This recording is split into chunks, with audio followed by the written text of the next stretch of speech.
This is RSBAND Update, episode 358, recorded Saturday, April 28, 2012. The Plushie appears.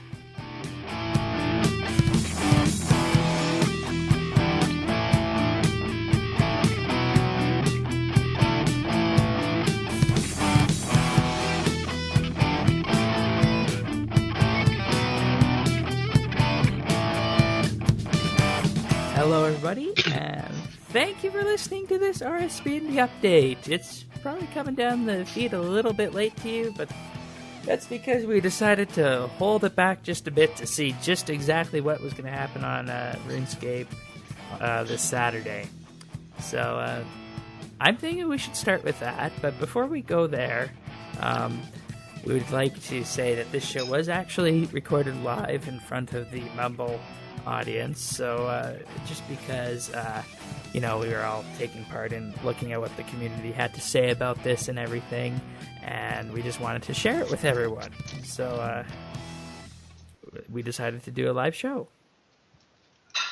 which is a rare occurrence. And as you'll hear Trekkie's somebody around there swinging plates around in the background if they get mad at him. So why is swinging plates?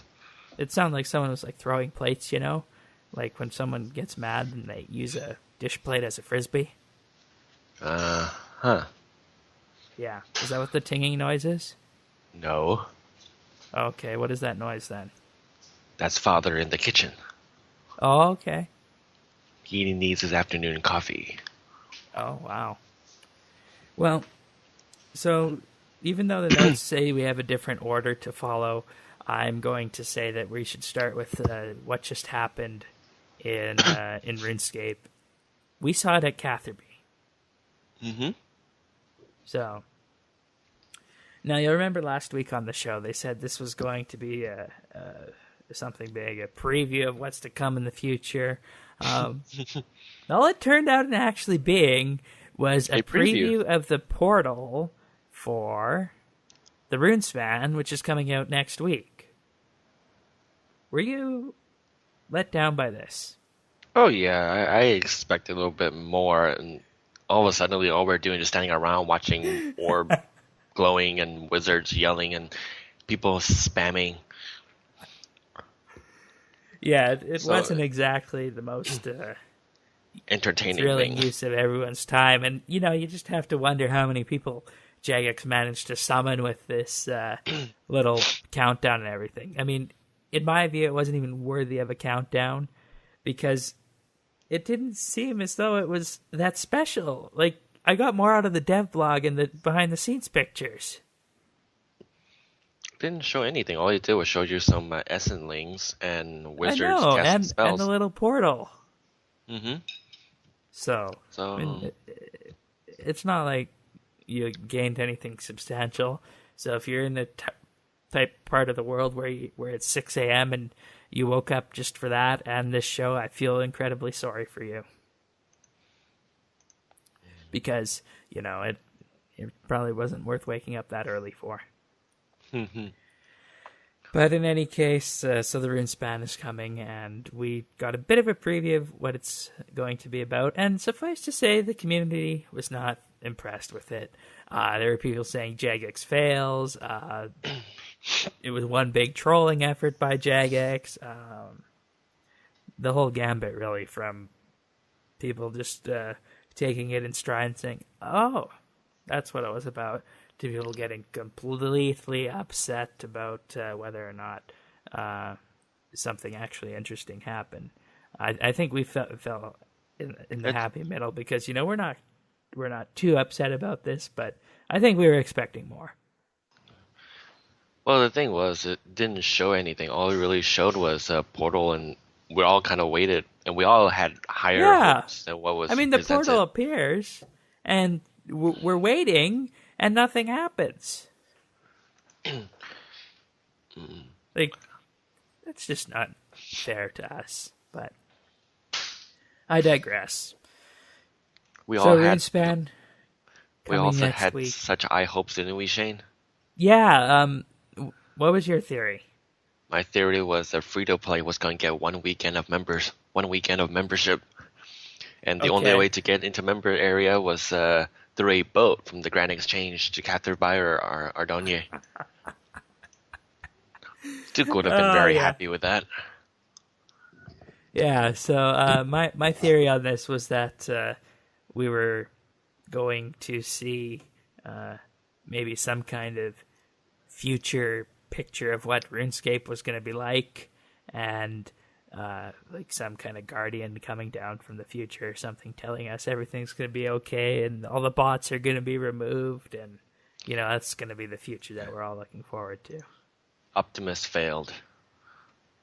Yeah, well, that we were expecting that to come out this week too, but as far as we know, nothing was happened in the Optimus bot nuke Well, program are this you week. sure that there's a bot nuke coming?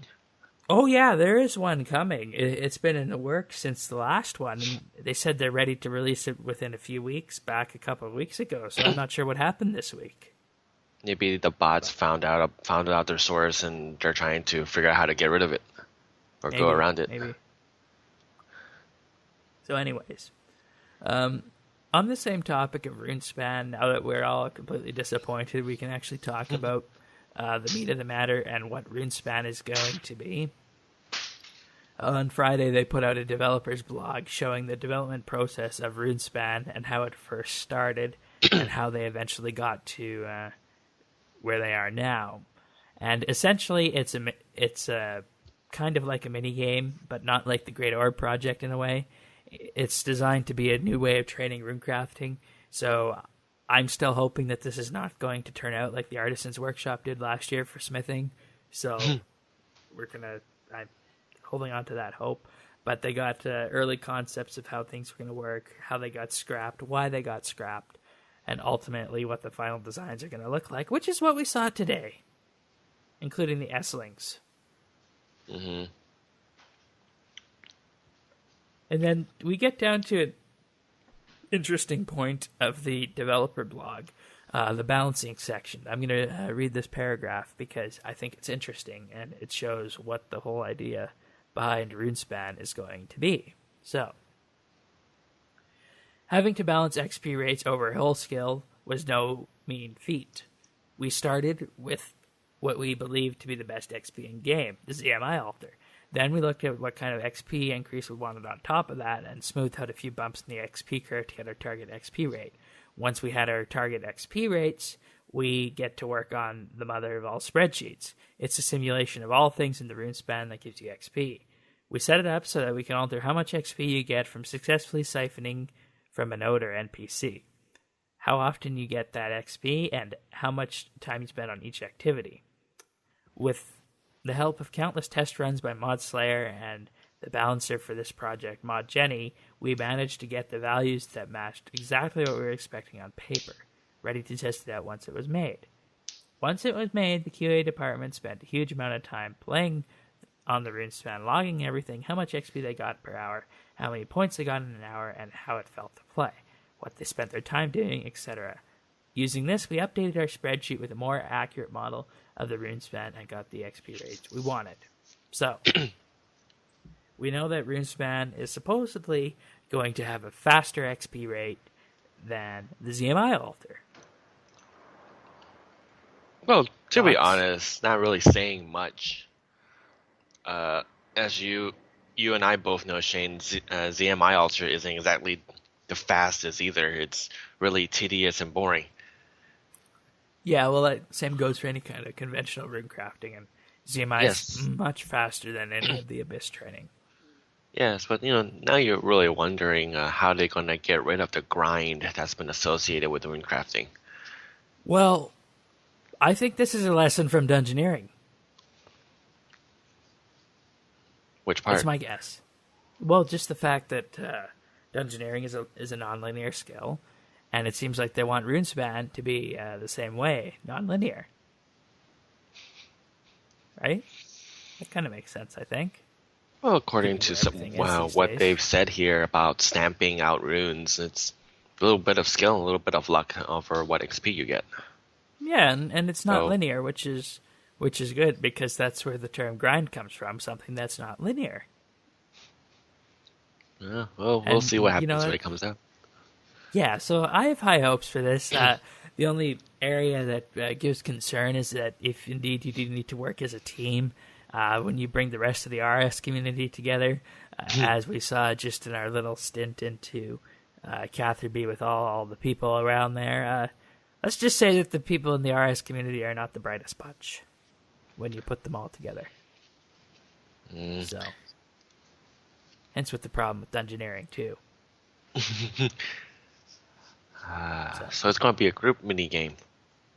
well, I think you're going to be able to do it solo, but I think you're going to need groups if you want to maximize your XP rates. Mm-hmm. So, that's my theory at least. But all this and more will be answered next week, and we're probably wasting our time discussing this because we'll get some details wrong. Whereas the Okay, only so updates we really shouldn't discuss in advance are task sets because they're so simple. all right. So anyway, back to Runespan about the islands. So they had a little diagram here. That's the best diagram I've ever seen. So anyway, from out of the RC guild, there's going to be three different layers. There'll be the free-to-play area, which is basically your basic elemental runes. Then you have your mid-level runes higher up. Assuming that will be for members of Nature, Laws, and Cosmics, I believe. Cosmics and Yep. Astro. And then you also have, after that, your high-level runes like Dev, Blood, and Soul runes. So we can actually make Soul runes now instead of in the ZMI altar. On each island, there will be resource nodes, and there will be living essences around. I don't know the point of those things yet, but we'll see when it comes out.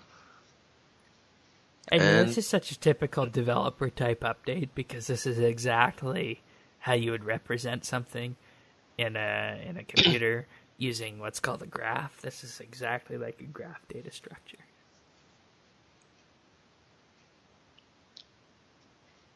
I'm sorry, that was just a little side note. But anyways, continue. that's pretty much it. So basically, Okay. let's see. Well, there's two little games I think you're supposed to do. I don't know. I don't understand the second one. Maybe you can shed some light on it later. But the I'm first not one is, sure. I want to wait till it comes out. well, the first one is supposedly you put in runes and then you stamp it with something else.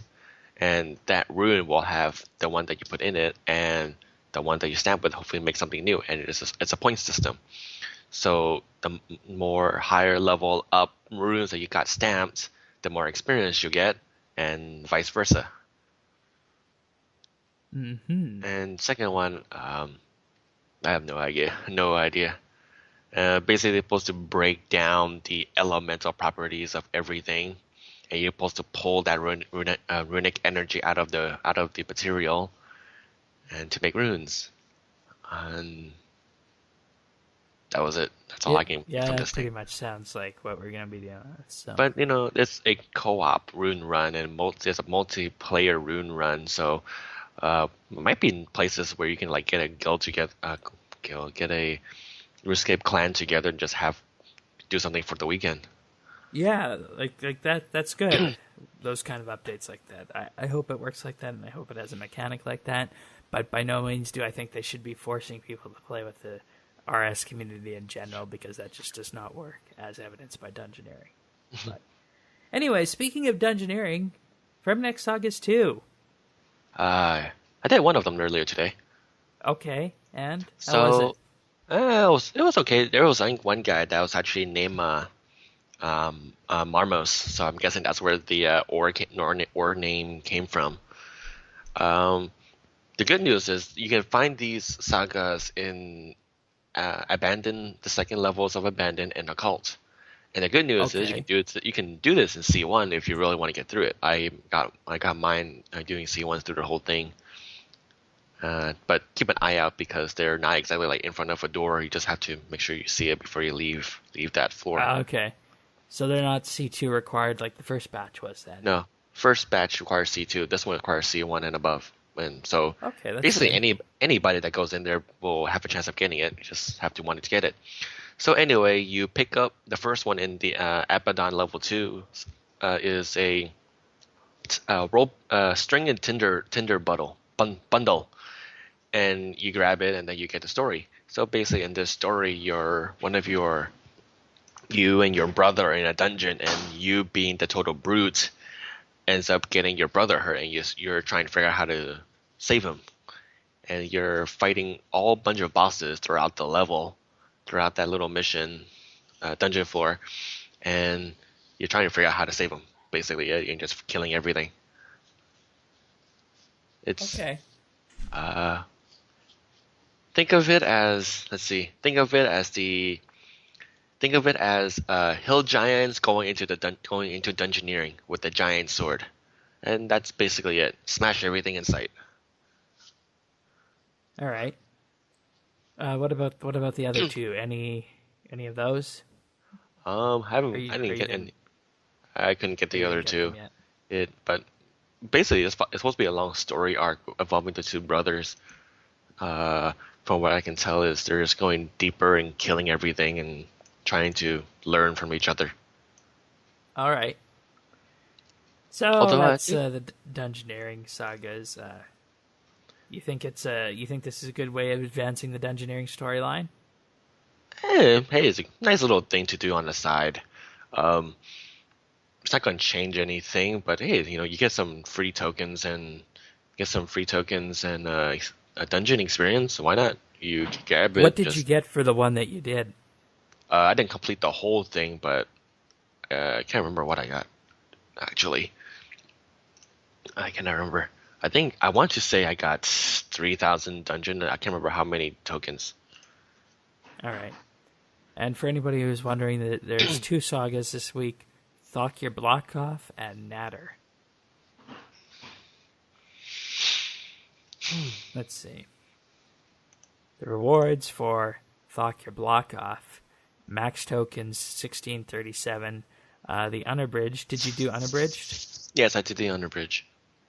You No, get I know. 105k strength XP and 53k dungeoneering XP and 5344 tokens if you do the abridged. And for Natter, you get 2674 max tokens and 21,000 dungeoneering XP for unabridged and 11,000 thieving XP and 37,000 attack XP for unabridged, and for abridged you get 3,700 dungeoneering XP. So that's pretty much that, I think. The unabridged one for Thokir Blockoff requires level 70 strength, so you will need that. Natter requires 35 dungeoneering, attack 60, and thieving 45.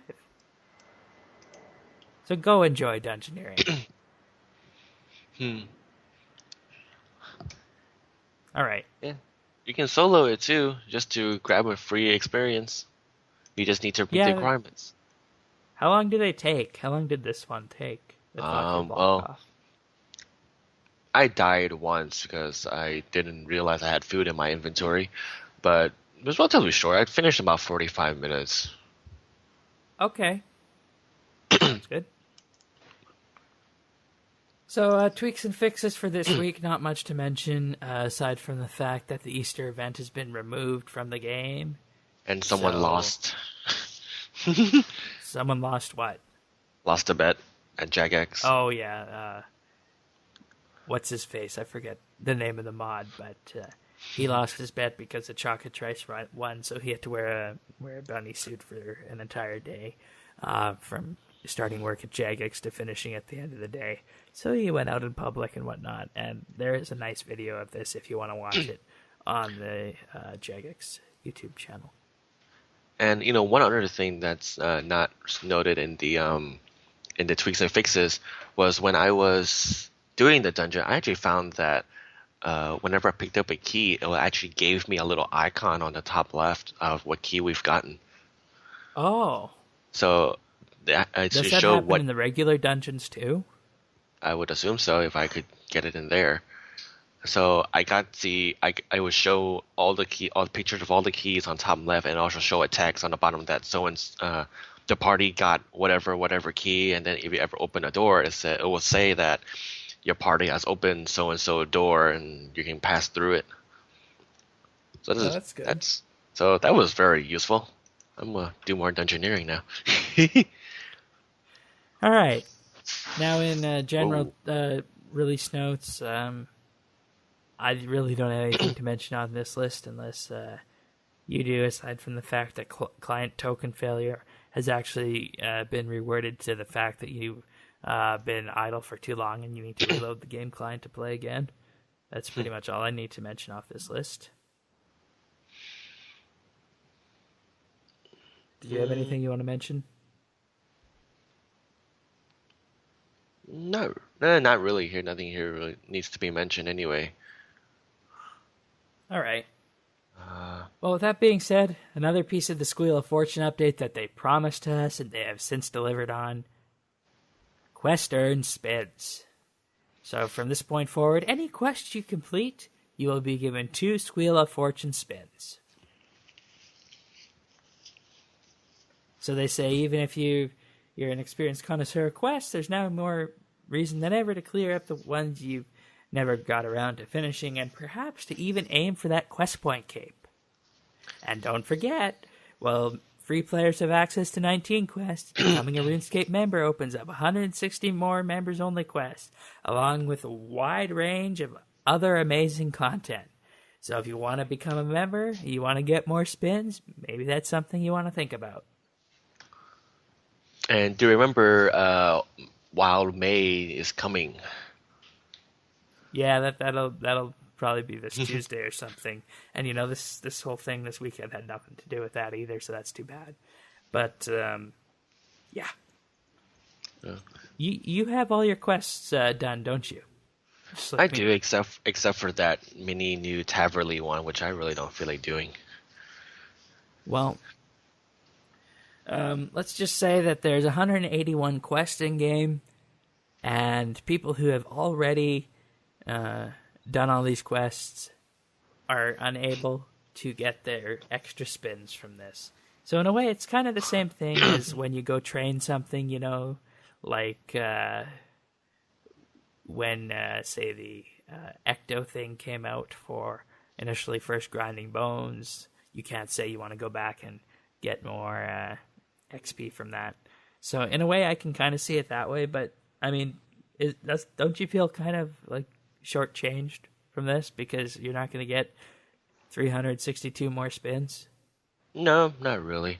I think most of people who if you've done all the quests, I don't think you're worried about the spins at all, considering your best bet is probably try and get the lamps anyway, unless you're really trying to get the super rare item.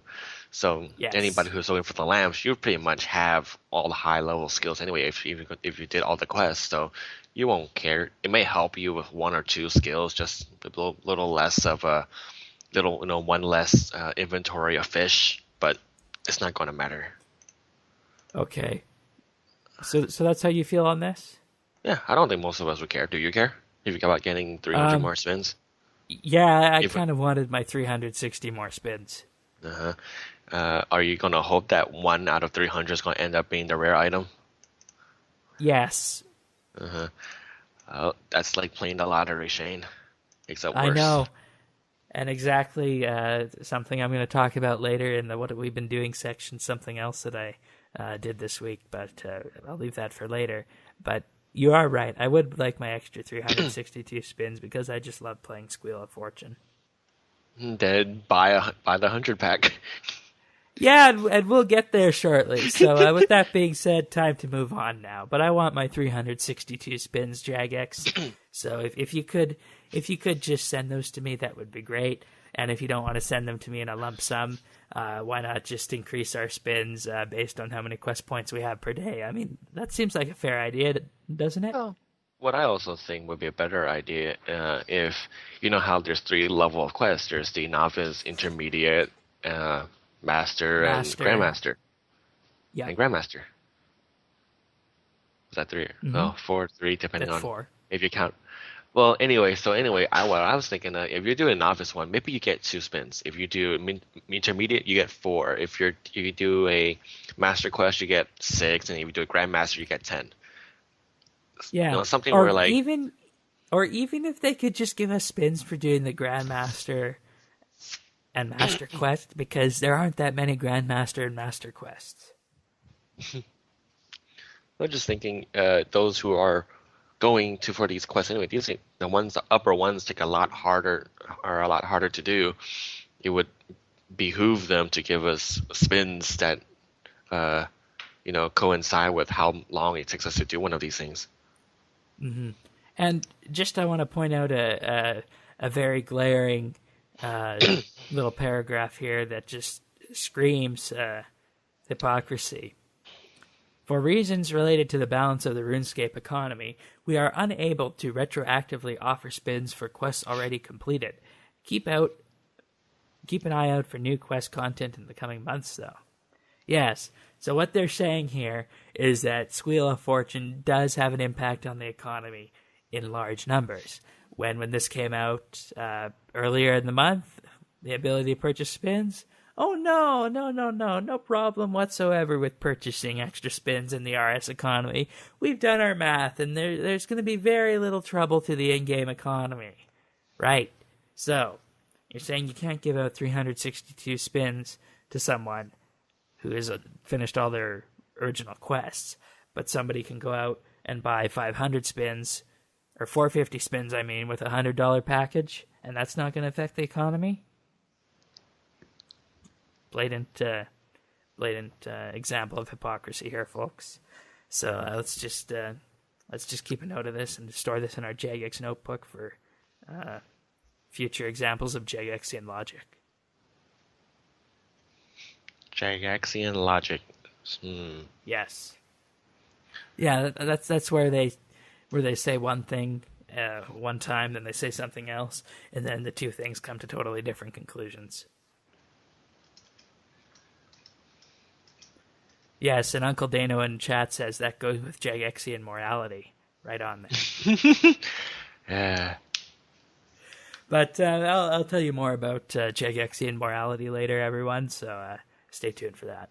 But I'm not too upset about the fact that I'm losing out on 362 spins. I think it could have been done better.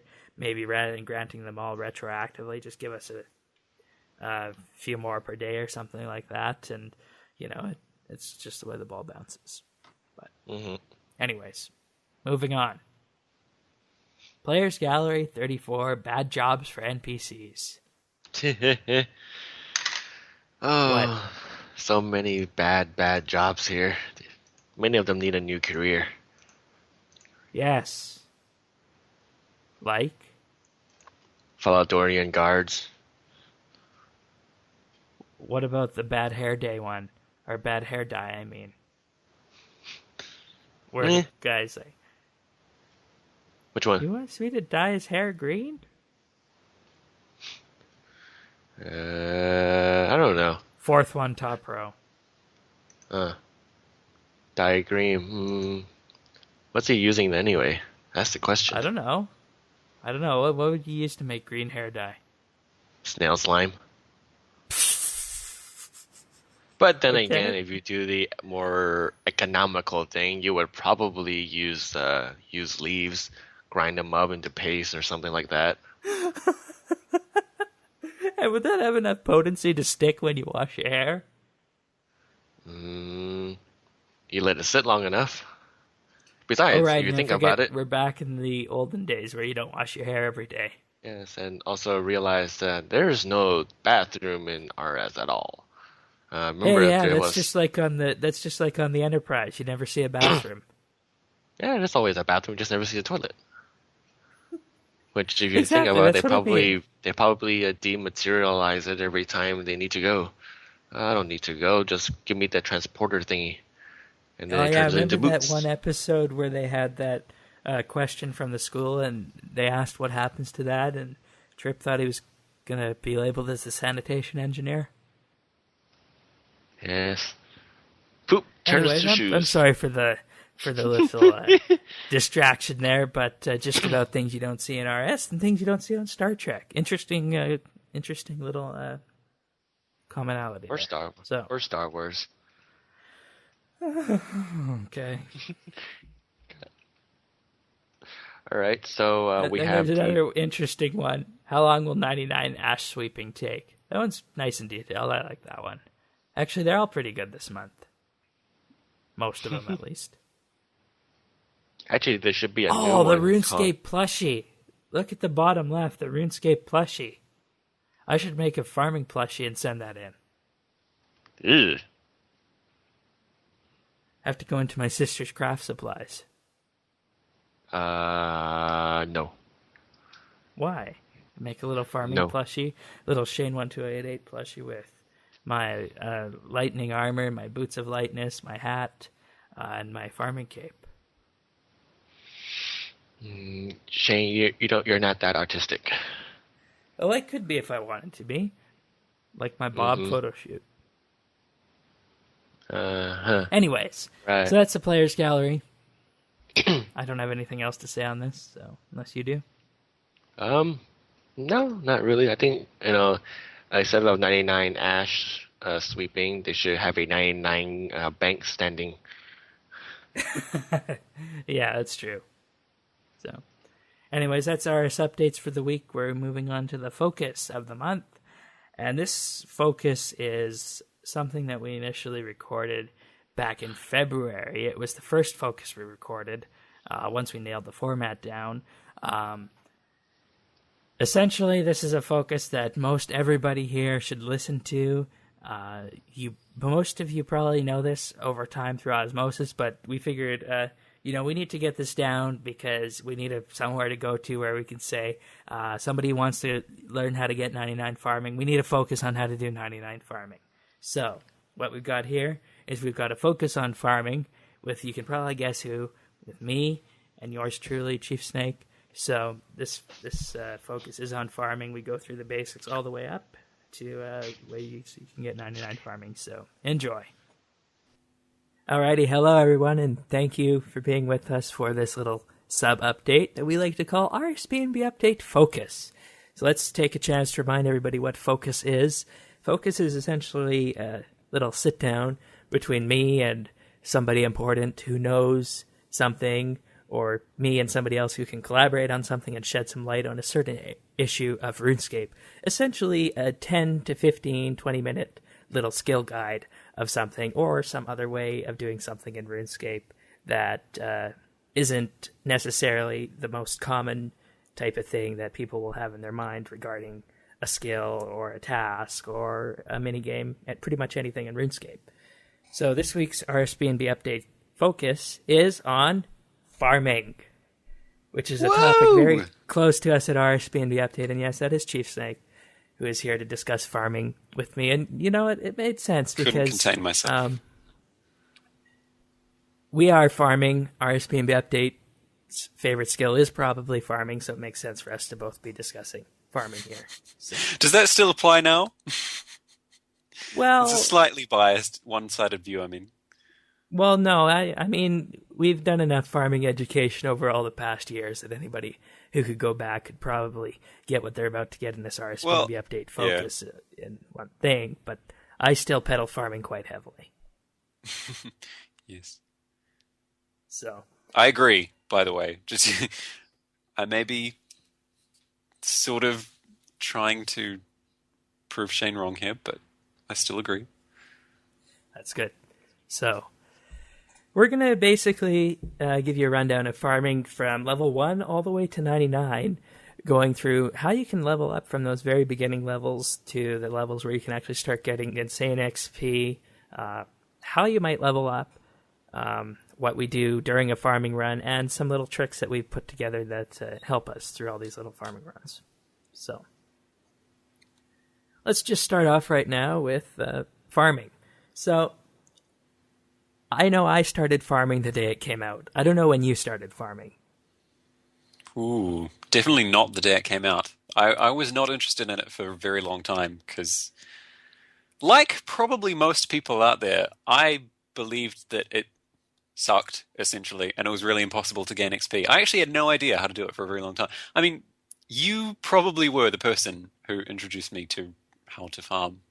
Yes. Realistically, now that I remember that. I have a screenshot saved somewhere of you at level 65 farming, saying it's quite fun and you'll probably continue on for a long time. So Little did I know. Yes. So, when you first heard the notion of farming, did you feel that it was a skill that was absolutely hard to train? You had no idea how to train it. You had all kinds of misconceptions about it. Story of my life. So that's one thing that I think here is imperative that we address, is that farming is misunderstood when you haven't even started it yet. And even people who are doing it, who are in their levels 40s, 50s, and 60s sometimes, still do not understand the farming skill. So, job number one is to make yourself understand farming before you put that first seed in the ground. So, let's start with leveling up. It was very deep. At level 1 to kind of give you an idea of how you might understand the skill. So, essentially, all you need to do, it's a very simple skill compared to some things out there like dungeoneering and construction. You know, I still feel like dungeoneering is probably what farming used to be to me right now. I mean, I leveled up dungeoneering just from lamps and things. If you're doing that with farming, then listen closely. But exactly. One day I'll understand dungeoneering. So there's all these farming patches scattered throughout RuneScape. There's allotment patches, herb patches, flower patches, bush patches, tree patches, fruit tree patches, and a few other special patches scattered throughout, like for instance, the fungi patch, the cactus patch, the calquit patch, the nightshade patch. So there's a whole huge selection of farming patches across the world of RuneScape. So essentially, the key to being a successful farmer is to go between each of these farming patches in a row and plant your seeds.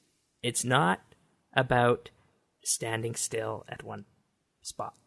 So let's start with level 1. So what was the first thing? Do you remember what you did when you first put that first seed in the ground? I honestly had no idea what I was doing. I think it would be a little bit dangerous for me to try to answer that question. Okay. I don't want to advise anyone wrongly. That's probably because you didn't understand what the skill was all about back then.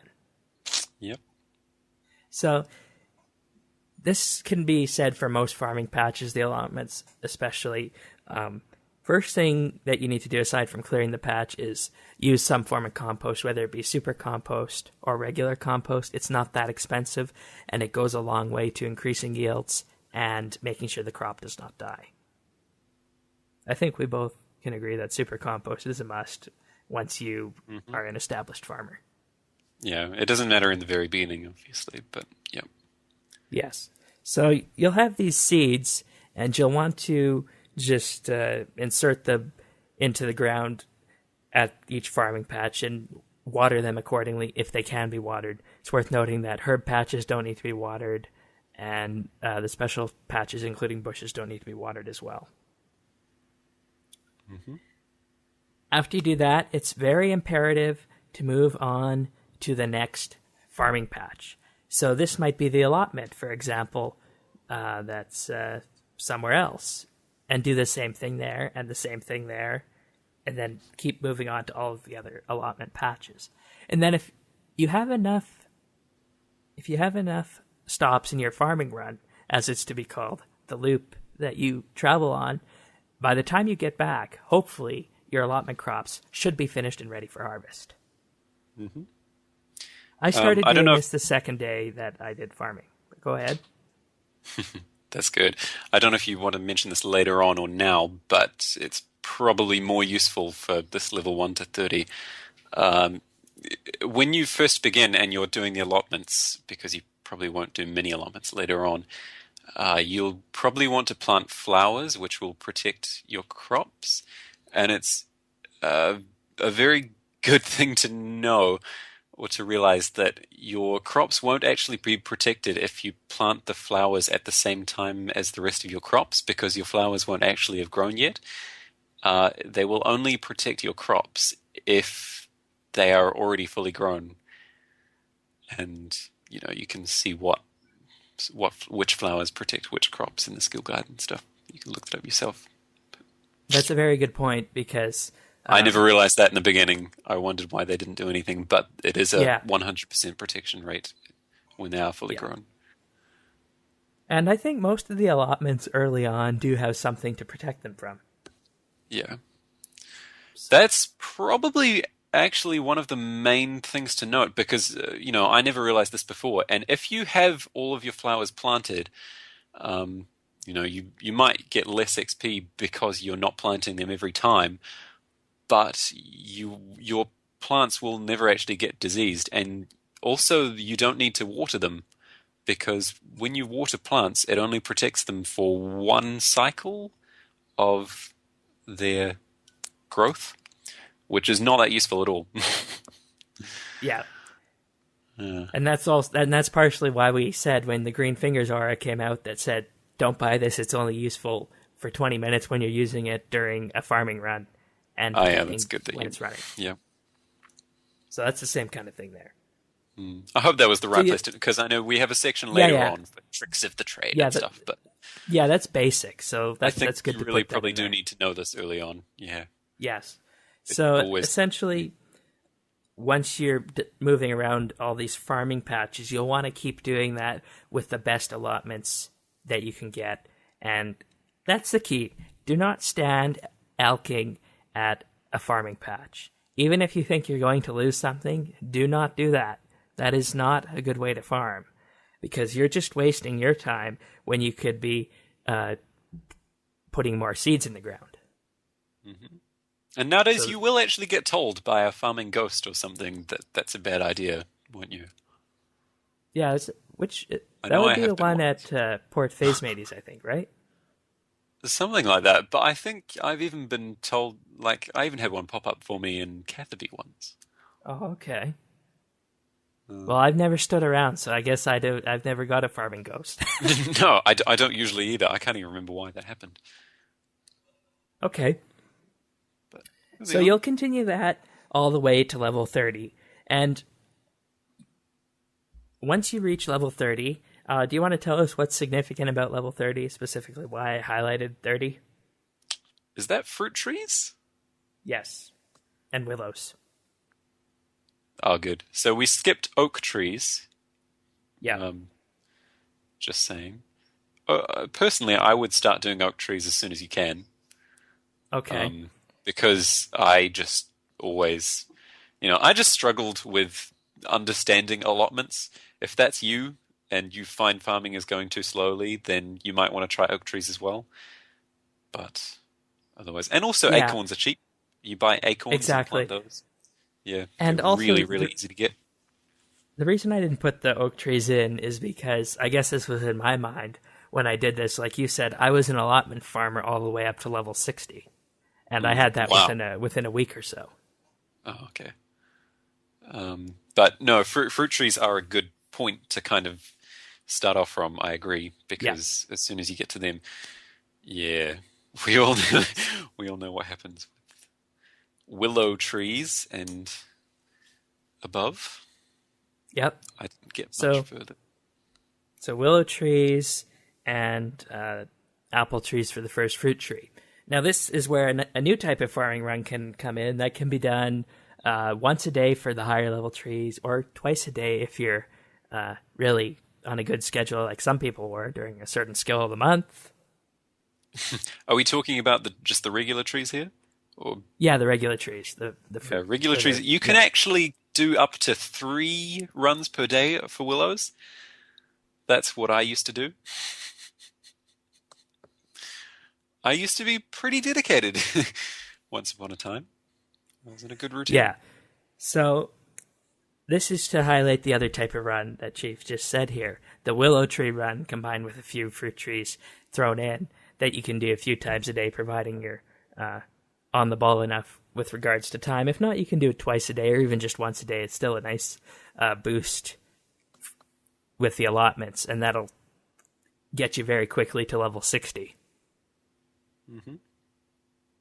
So, and once again, the same procedure here, except it's a bit different, except now you need the plant pot to put the seed into the pot. And of course, you need to water it. I made this mistake when I first started doing trees, is that I did not water the plant pots, and I was wondering why they didn't grow. But you actually do need to water the plant pots, just in case anybody out there has made a mistake like that. That's probably a very good point to make. I don't think I ever did anything like that, but yeah. So, anyways, with that, it's just a matter of putting them in once again and coming back a few hours later. Twice a day or 3 times a day is definitely doable for the wood trees. I think once a day for the fruit trees, because those are on a significantly longer cycle. And because it's a good habit to get into, because later on you're going to be spending a huge amount of money if you decide to, doing tree and fruit trees, that I suggest paying the gardeners to watch over your trees. That way then you don't need to worry about watering them or coming back to clip them if they get diseased or anything like that. Mm-hmm. And once again, the payments work the same way as allotment payments. Yep. And this is actually a undefined feature of the skill guide, but if you click on the icon of a tree, for example, or any kind of crop, it will tell you in the little text box down below what the protection is for that. It's not listed outright, so you do need to click on the icon to see that. Yeah, that's right. I think anything from willow trees and above, you should pay the farmers for, in my opinion. Sorry, did I just say willow? Maple trees and above, definitely. Willows, maybe. I can't remember what the payment for those is. Is it a basket of apples? If it is, then that might sound about right. But a willow seed is only 945 GP, so you're not losing much. Oh wow, that's even less than it used to be. I would only do it. That's way less. In that case, definitely just the maples are and above. 35k each. Yeah, wow, that's a really big gap now. Yeah. Maples and above definitely pay the farmers, and it should also be noted, something that I didn't work out until a lot later, like level 90 something.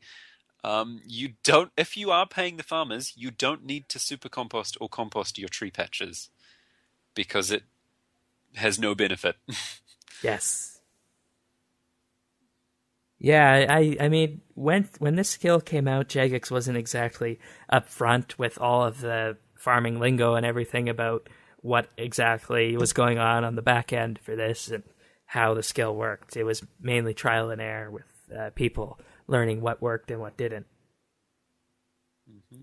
So we learned too as we went along. So, anyways, once you reach level 60, I put this in as the marker at which allotments become too slow to get fast level ups. That sounds reasonable. Can I just add, what about herbs? When do you start doing herbs? When would be a good level? Well, it depends on the market, actually. There's one herb in particular that's always going to be in demand, and it's relatively low level too, and that's toad flax, I think somewhere level 38, I believe. So once you reach level 38, you can offset some of these costs doing herb farming with toad flax, which is exactly the same thing as before. You can just fill these in with your allotment runs and use the herb patch. Definitely. If you're doing allotment runs, you might as well do herbs at the same time. Yep. But it's also worth noting that if you are a lower level in herb lore, it might be worth it from level 1 all the way up to forever just to farm whatever herb you need in your farming runs for your herb lore training, because they add up over time.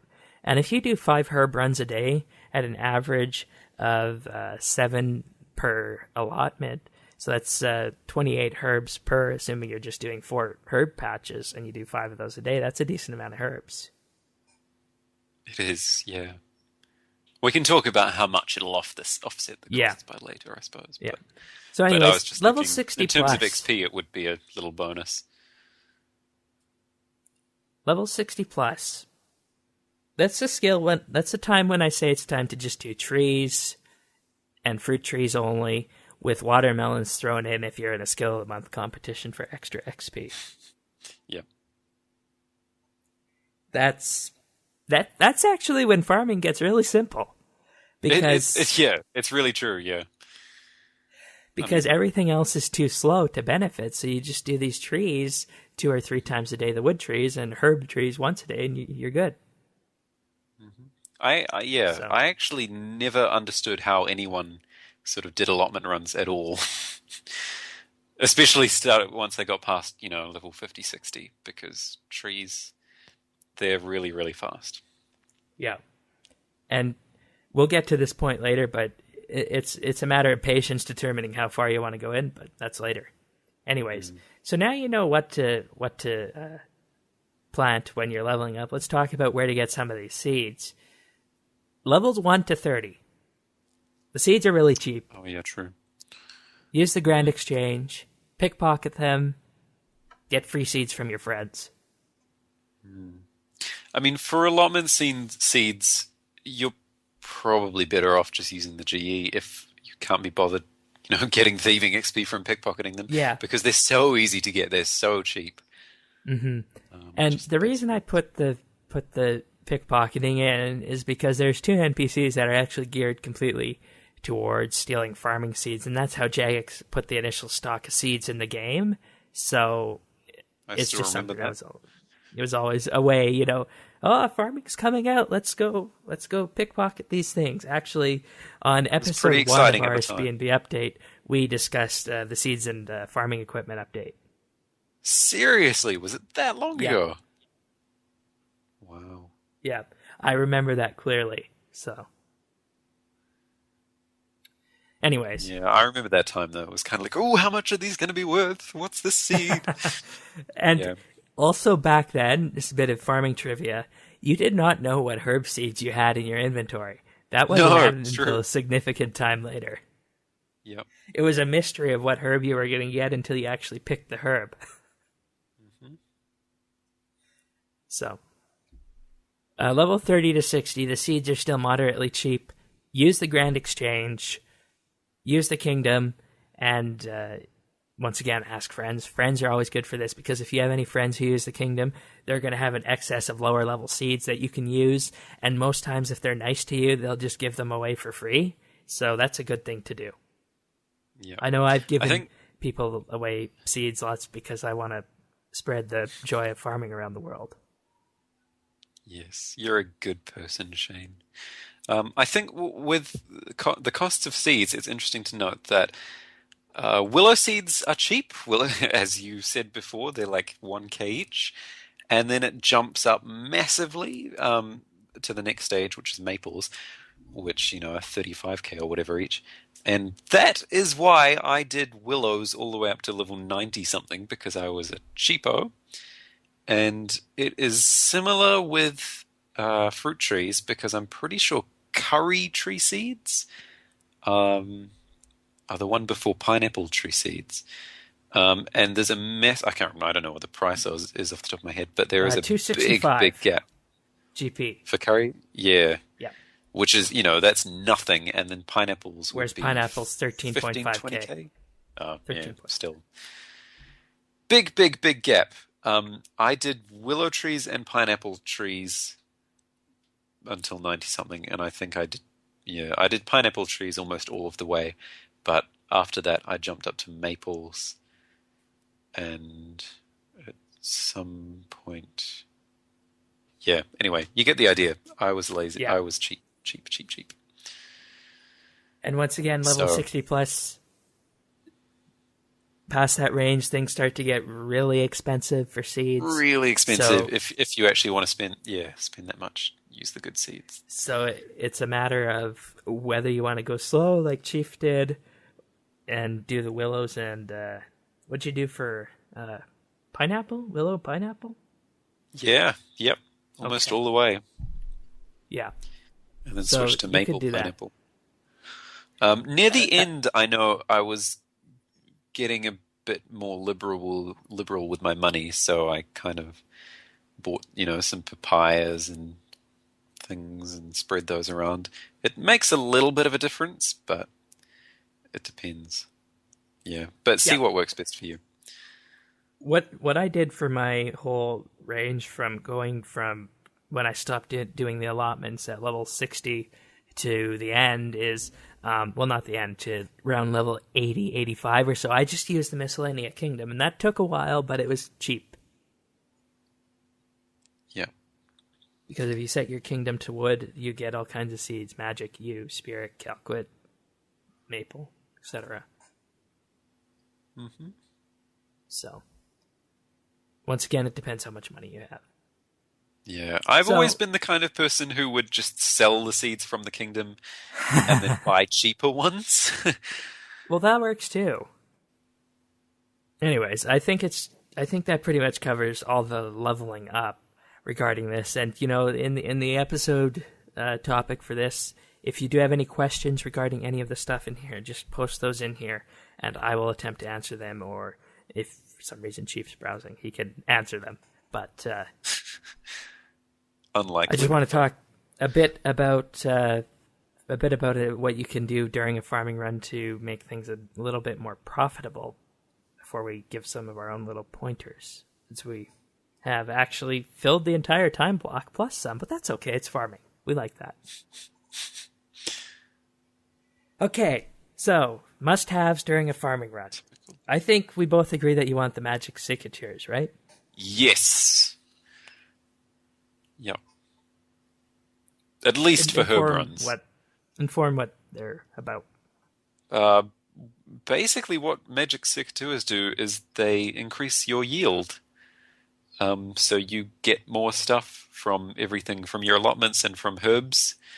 Mainly is what you want them for, because you will make a lot more money. Heaps more money, probably, off herb runs. The magic secateurs come from the Fairy Tale Part 1 quest? Yes. I think. Yes, good. And that's a pretty easy quest, so you might as well do it. Mm-hmm. From memory. Part 2 was the fairy rings, and part 3 was... Which is also good, but I didn't do that for quite some time. Oh yeah, which is handy, but not really necessary. Yeah. The magic I suppose the magic watering can is really good for watering your saplings and things. I mean, I was pretty kind of dedicated to my farming, so I had a whole tab dedicated to, the farming equipment and stuff.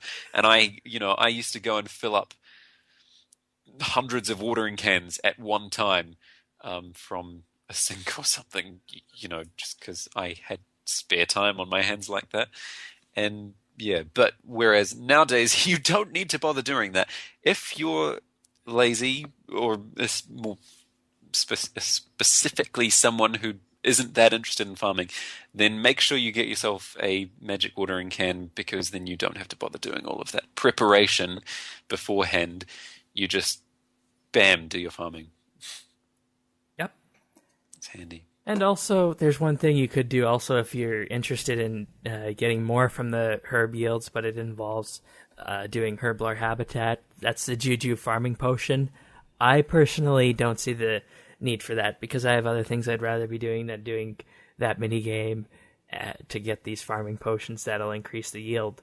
But, once again, it's entirely up to you. If you have time for this, go for it. There's no reason not to if you have the time. Yeah, pretty much. Shane only just told me what those were before this, so that's how useful they are. Yeah, I would really recommend them if you are, if you're doing a herb that is very expensive, so Torstol or something like that, and you really, really want to get as much as you can out of the herb yield. Yeah. Yeah. So, anyways, those are the few things you might want to have with you on the farming run. I don't know if there's anything else that's really a requirement aside from teleport runes to get where you're going. I know you used to use a Spirit Terror Bird. Do you want to say why? I used to, but that was only because they used to be a lot more useful before the agility update, which meant that you could run longer distances more easily. So now I don't need a Spirit Terror Bird at all, but I wear agile equipment, so I weigh nothing. So, if you've got a low agility level, then you want to use a Spirit Terror Bird or a Bull Ant, I suppose, if you can. Because they will, if you have scrolls for those, then they will replenish your run energy. It's been a long time since I've used them, so I'm forgetting. But yeah, they used to be really, really useful, and if you have a low agility level, then they still will be. Or if you don't have weight reducing equipment. So, yeah, definitely consider that if you've got the summoning level for it. And does a Bull Ant do the same thing? I don't know. I've never actually looked into what a Bull Ant does. They do something similar, don't they? I don't know. But a Spirit Terror Bird is the main thing. If you can use one, then you probably should. Apparently, it can store 9 items and restores running energy based on your agility level. So yes, it's like a Spirit Terror Bird Light. Yeah, they also used to be useful for storing items as well, but you don't need that anymore either, because if you ever need to, you can just... Oh yeah, that's something we didn't mention actually. You can note your items by using them on the tool leprechauns. Yep. And yeah, it's also, that's also the really notes handy. also work the other way, so that you can offer payments in the form of a note as well. Yes, that was something I did not realize for a long time. Yep. Very good point.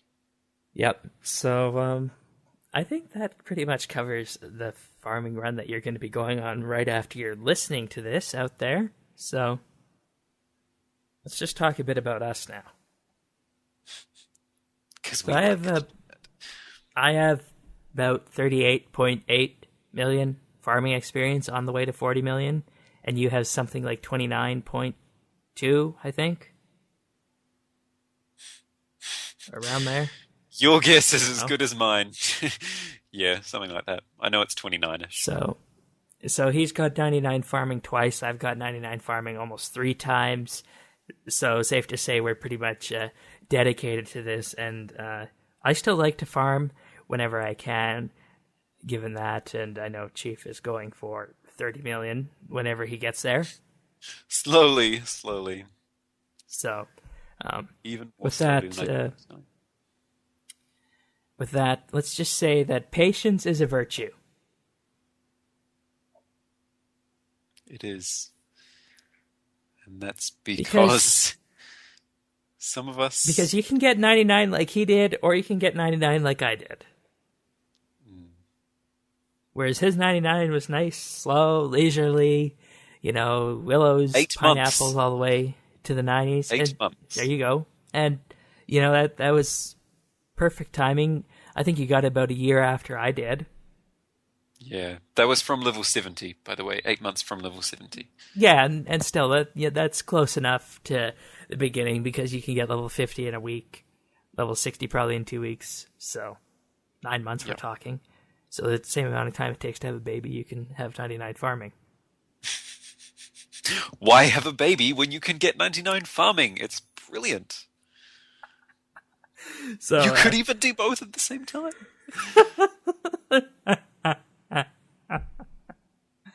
Oh, that's great.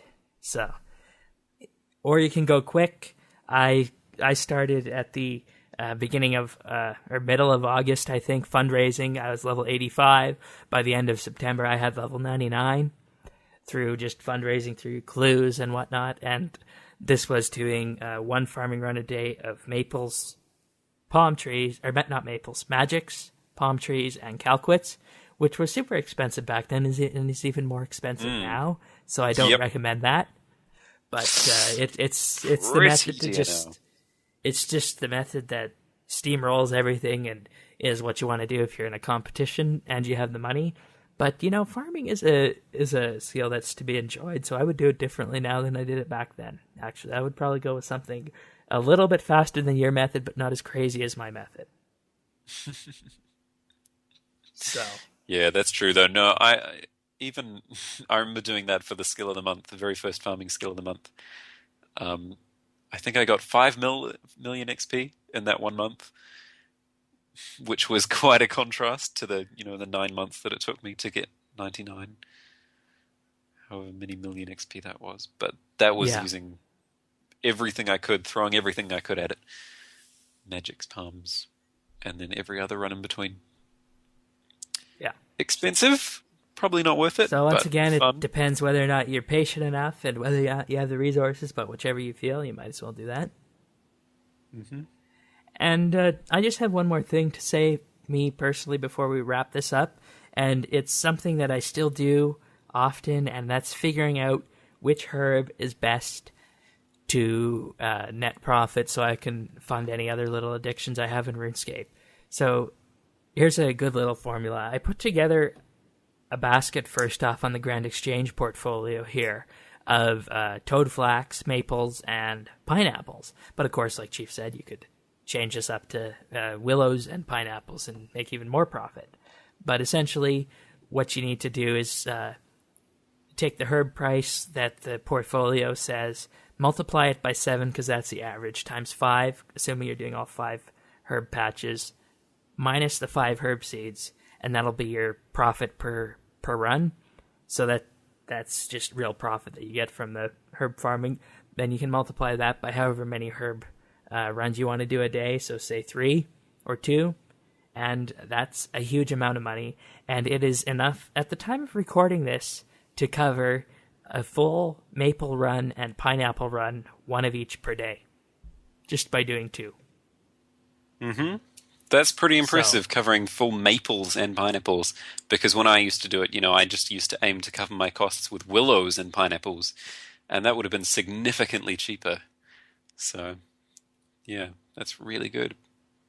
Yeah, so that's the key to farming and offsetting costs, is to just watch the prices of the herb market and go for a herb that is, of course, useful. So, Fellstock if you're high level, toadflax otherwise, and then just check whatever other herb seeds you get from Slayer. You might as well do those and see if you can sell them for anything because they're profit, right? So that's just something that really needs to be stated here as a little bit of an advanced trick calculating this. That's all I have to say on farming. Do you have any other thing that you want to mention in terms of farming here before we pass this back off to the regular show?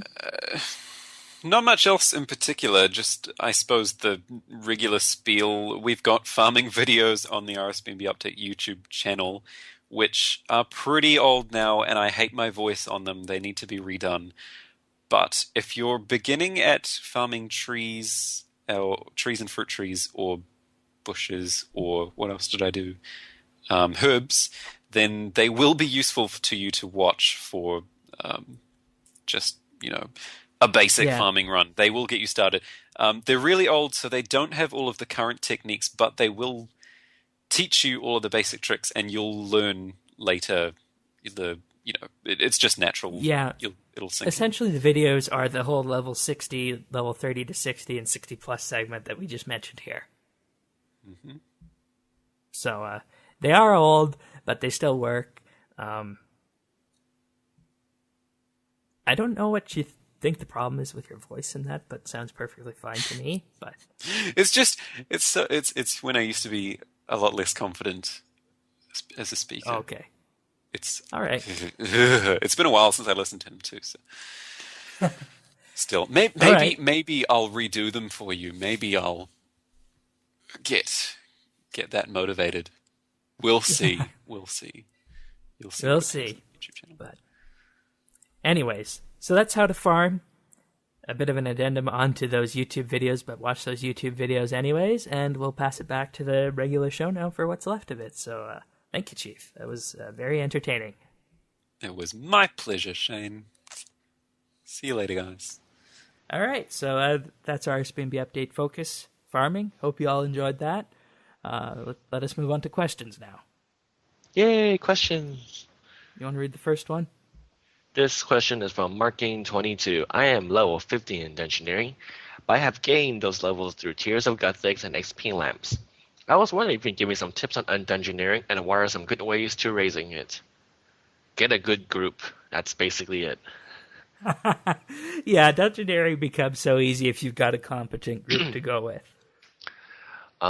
Basically now, let's see, you're level 50, so I'm not expecting much from the people around that level.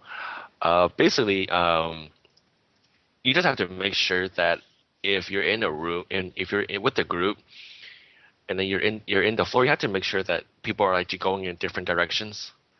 So basically, make sure like one person goes northwest, one person goes southwest, and try to go as far as they can, and make sure they gate it.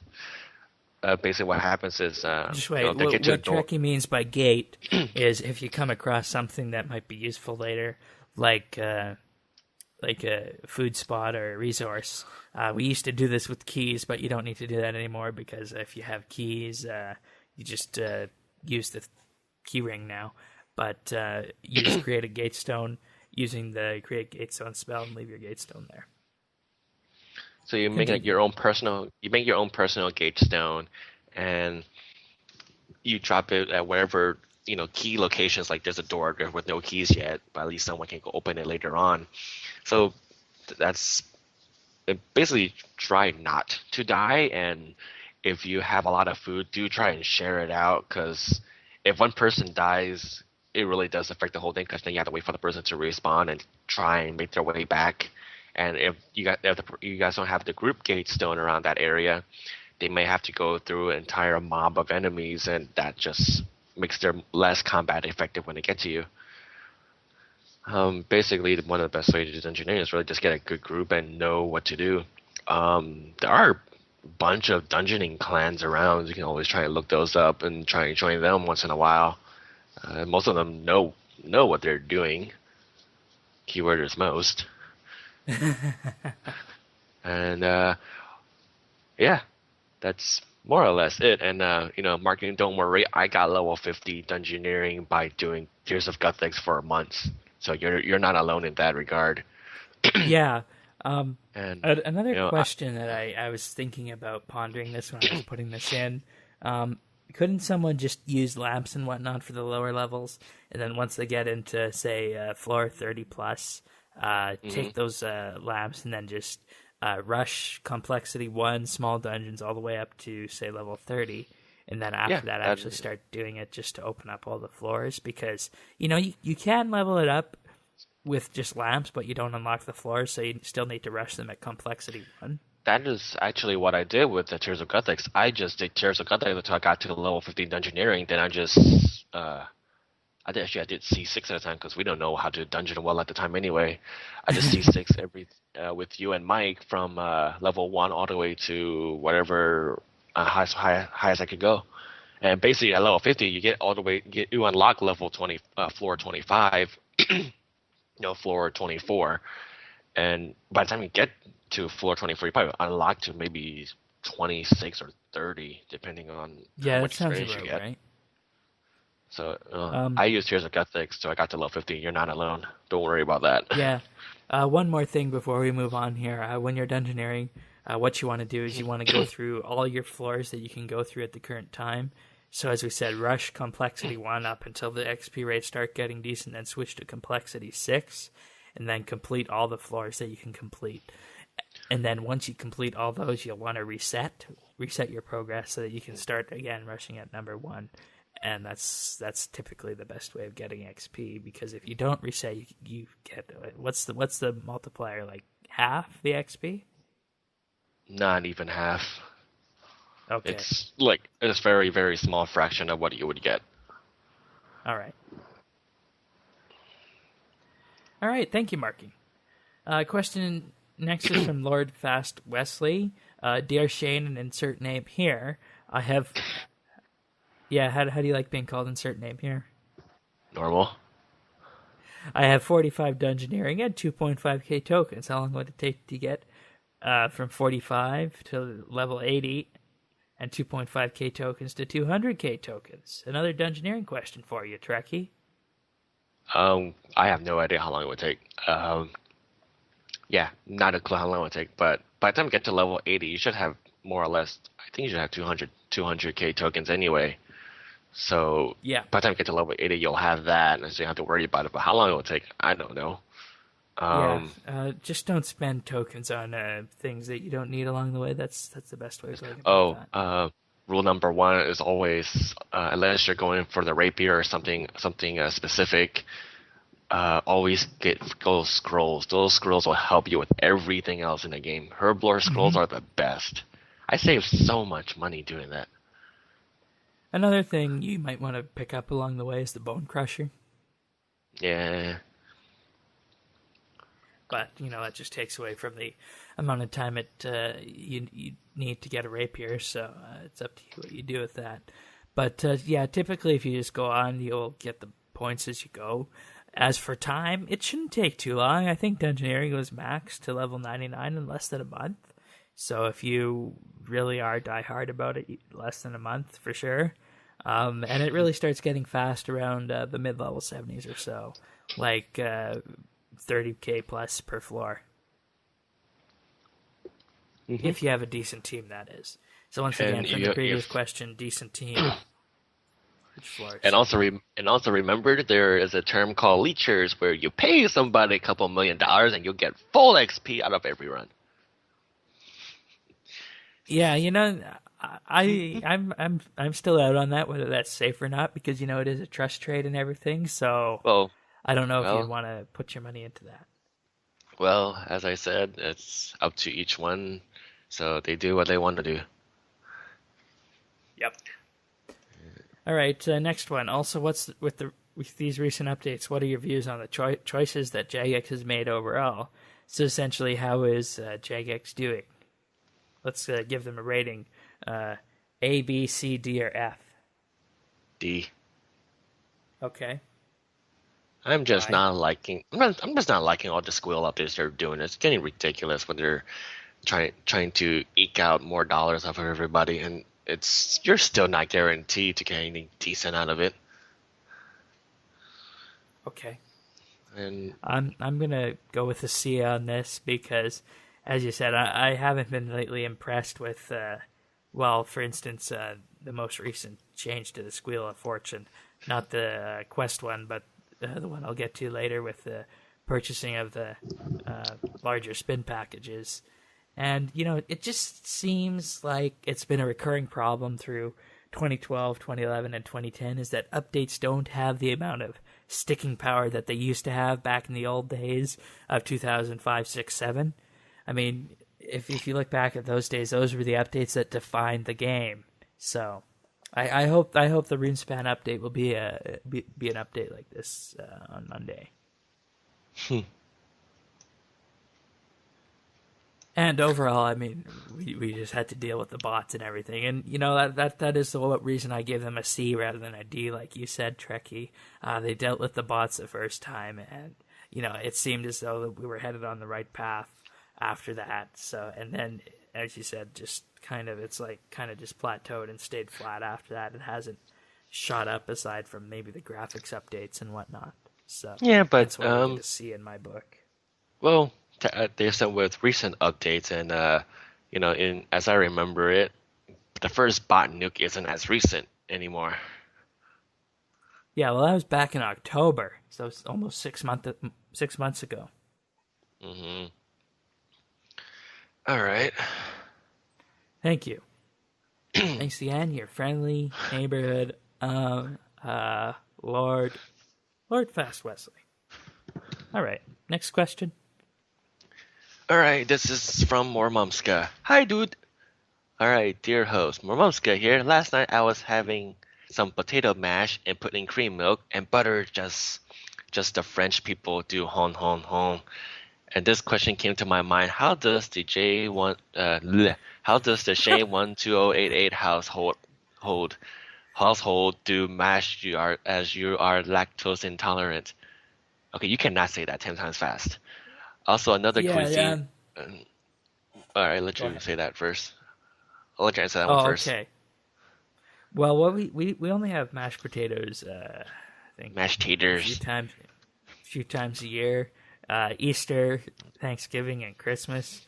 And what we do is we do a combination of just a teensy-weensy bit of skim milk and the rest margarine. So that's what we use to mash our potatoes. We don't do the whole sour cream and huge amount of cream, pasty potato stuff. That's just ew when you have potatoes that are paste.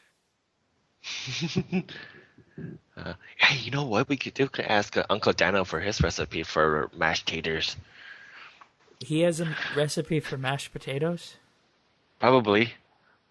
He is an uncle. He has his job to make mashed taters during special occasions. I don't know about that, Trekkie. Just because someone's an uncle doesn't mean they know how to cook mashed potatoes. And yes, it's his pumpkin pie recipe, he says in chat, not mashed potatoes. Pumpkin pie. That's so Halloween. Oh, pumpkin pie is good. Yeah. And okay, so second part of the question, also another cuisine-related question. Ours seems to be very unhealthy in terms of food you can make and eat. And why is that there is no pork products? I can clearly see piggies in Drainer Village and cannot have it for dinner. And also, when using high lighting details, it seems really dark and pixelated, but when you use low using Mac B Pro with Intel graphics chip, it's fine. See, Uncle Dana can make mashed taters. Okay. All right, Okay. so unhealthy food. Let's see. Oh wait, ours actually it said very healthy food. My bad. Well, for one thing, the reason why, Yeah, sorry. Yeah, okay. I was going to say why it seems unhealthy. I actually think it is unhealthy when you look at things, and I was going to say it's because it's back in the olden days. And back in the olden days, they knew nothing about what was healthy or what was not healthy. So, Well, back in the days, you needed more calories. I mean, if you think about it in RS, we're going around fighting monsters. You need a high caloric food and high carbohydrates. And, but also way back then, being big and wide and whatnot was a status symbol. yes, you were considered rich and beautiful if you were a fat little pig. Key in point, look at the kings of England. Exactly. They're all So, fat. yeah, and why no pork products? That's interesting. Why can't you kill pigs? Not to offend other people. But they What do you can mean? kill cows, so I don't know. Let's see, because pork is, well, in the game, pork is a very, very rare animal, and killing those, it's really bad because they're endangered species. As he said, you can only find them in Drainer Village. You can find cows all over the map. And so, therefore, pigs are endangered species, and so are sheep. Yeah, So and have lamb pigs chops. aren't used for dual functions, like cows are used for their feathers, their eggs, and their milk. I mean, Cows are used for their feathers. I mean, Wow, cows are shit. used for their meat and milk. I somehow got what chickens are used in there for too, but I mean, cows are just used for milk and beef. And leather. Chickens are used for their feathers, their eggs, and their meat. So, I mean, you're right in that the pigs that are there should actually be used as pork.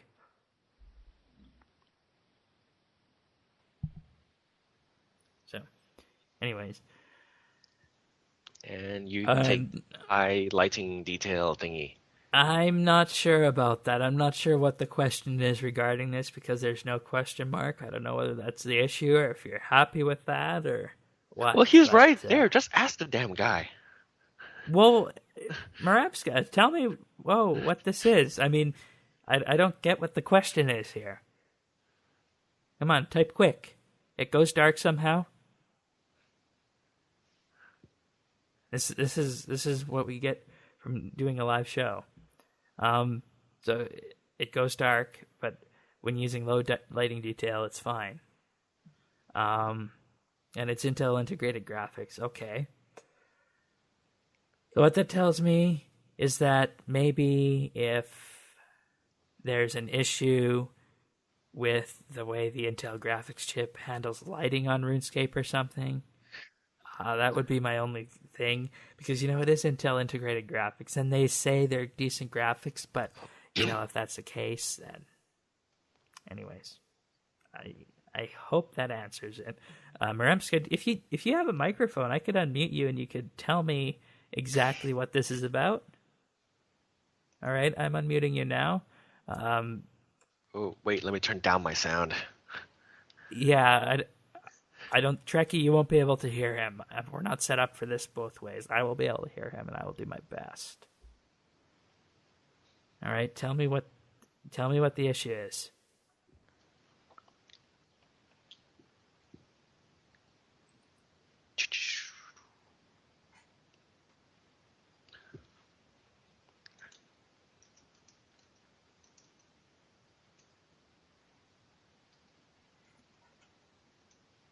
Okay, and this is on a MacBook Pro, you said, with Intel graphics, yes?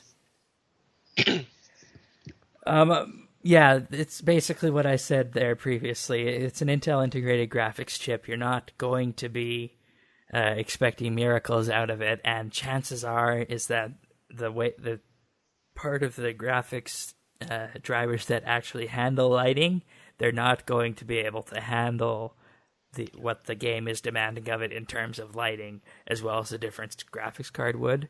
So if you turn the lighting details down, you said, it will just go to the default fallback, which is just a more general overlay kind of light rather than specific highlighting on each thing.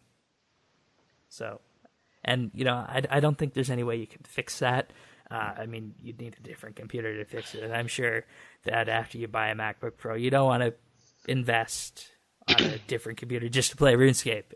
I think that's what you would end up doing. Yeah. All right.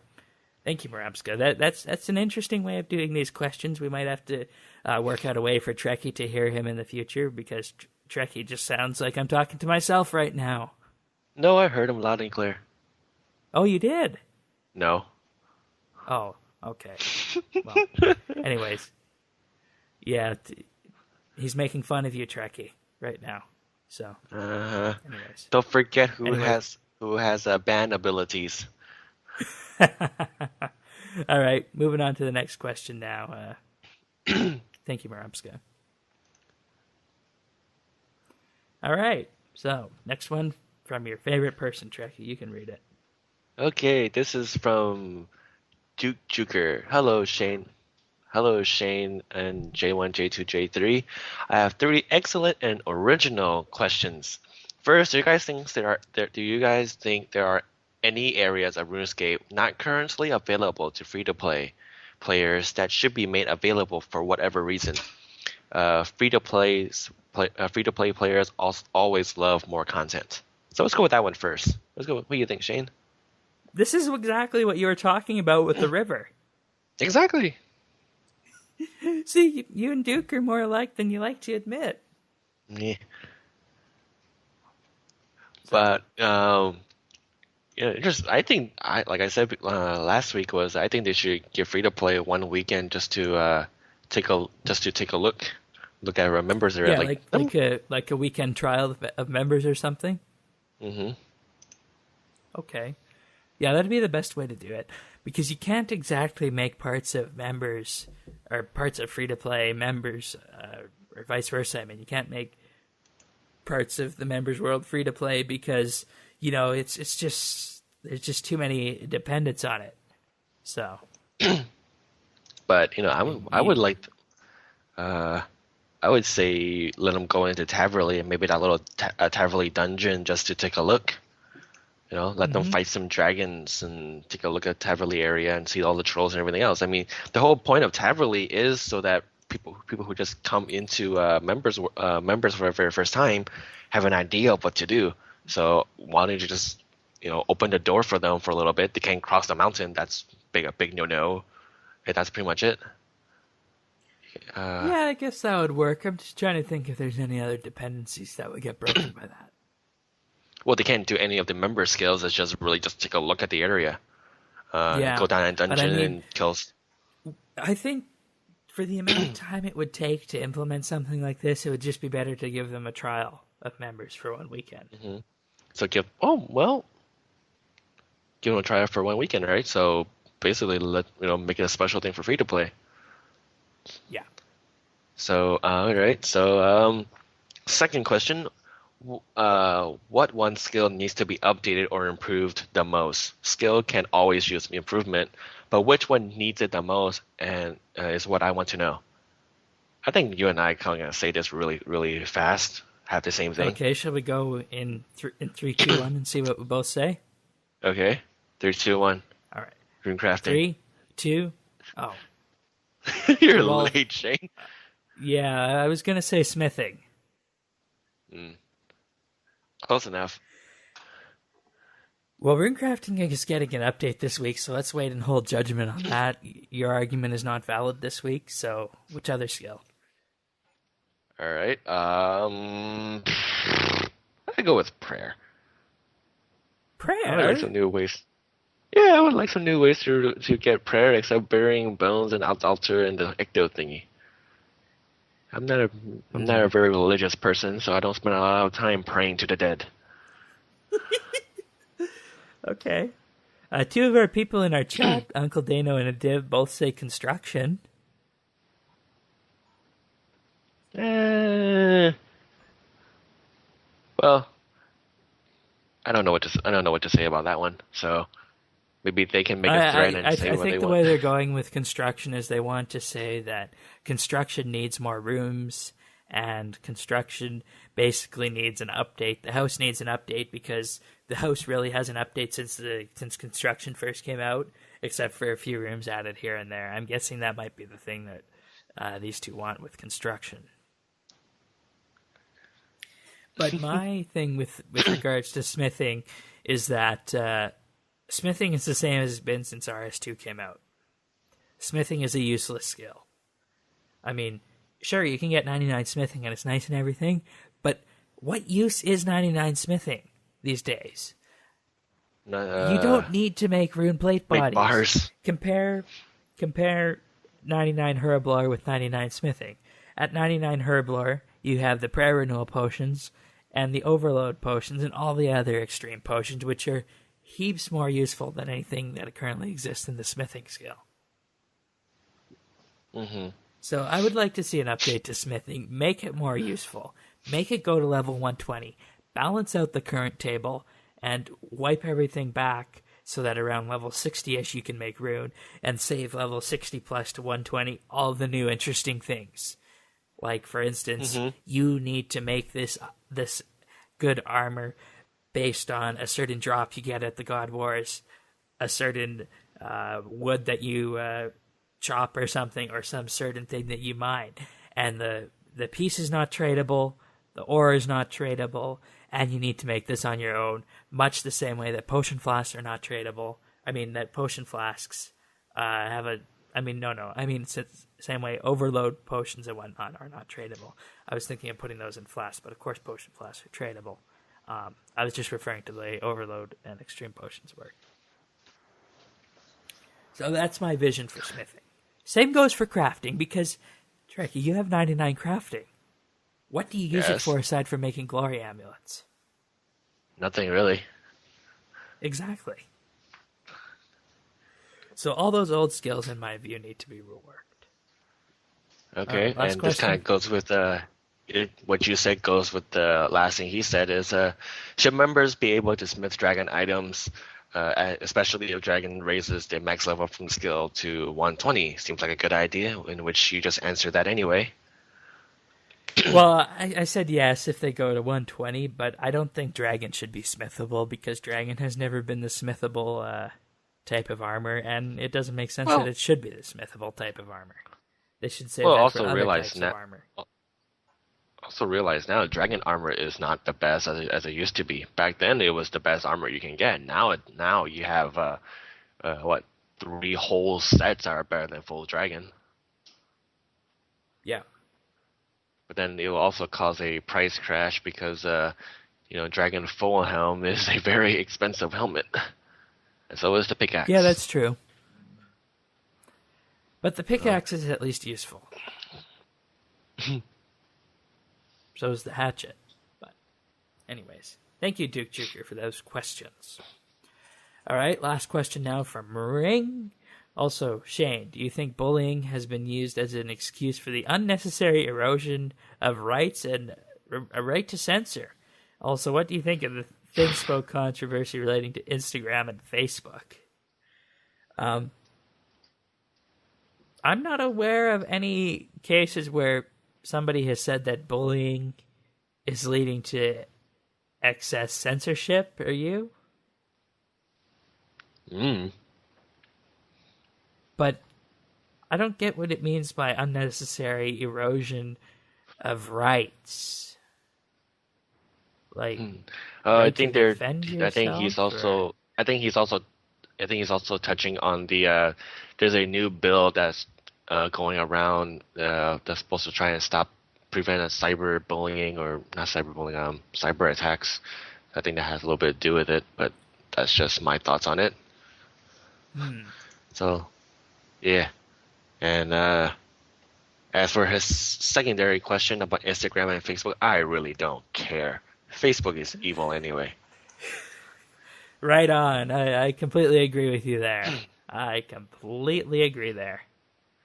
If those who want to take fancy pictures and make them all color shaded and everything else, go right ahead. Make it a hobby. You get out of the house. Be happy to be able to get out of the house on your own.